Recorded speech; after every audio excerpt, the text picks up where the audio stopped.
दिन में एक बार खुद से ज़रूर बात करो, वरना आप दुनिया के सबसे महत्वपूर्ण व्यक्ति से बात करने का मौका खो दोगे। अगर आप उस वक्त मुस्कुरा सकते हो जब आप पूरी तरह से टूट चुके हो, तो दुनिया में आपको कोई भी हरा नहीं सकता। अच्छे लोगों की भगवान परीक्षा बहुत लेते हैं, परंतु कभी साथ नहीं छोड़ते, और बुरे लोगों को भगवान बहुत कुछ देता है, परंतु साथ नहीं देता।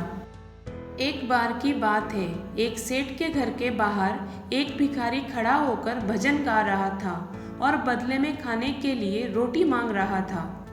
सेठानी काफी देर से उसको कह रही थी, आ रही हूँ। रोटी हाथ में थी, पर फिर भी कह रही थी, रुको, आ रही हूँ। भिखारी भजन गा रहा था और रोटी मांग रहा था।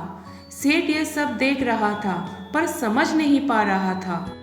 आखिर सेठानी से बोला, रोटी हाथ में लेकर खड़ी हो, वो बाहर मांग रहा है, उसे कह रही हो आ रही हूँ, तो उसे रोटी क्यों नहीं दे रही हो? सेठानी बोली, हाँ रोटी दूंगी, पर क्या है ना कि मुझे उसका भजन बहुत प्यारा लग रहा है। अगर उसको रोटी दूंगी तो वो आगे चला जाएगा, मुझे उसका भजन और सुनना है।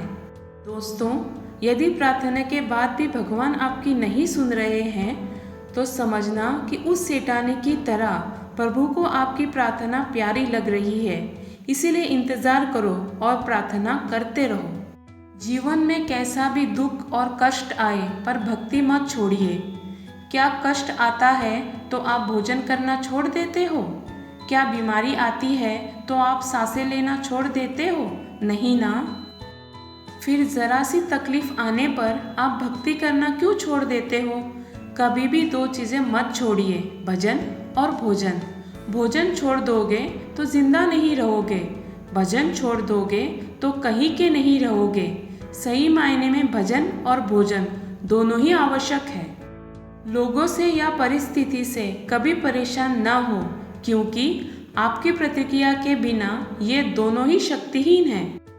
श्री कृष्ण कहते हैं, मैं तुम्हारे आने वाले संकट को रोक नहीं सकता, लेकिन मैं तुम्हें इतनी शक्ति दे सकता हूँ कि तुम आसानी से उसे पार कर सको।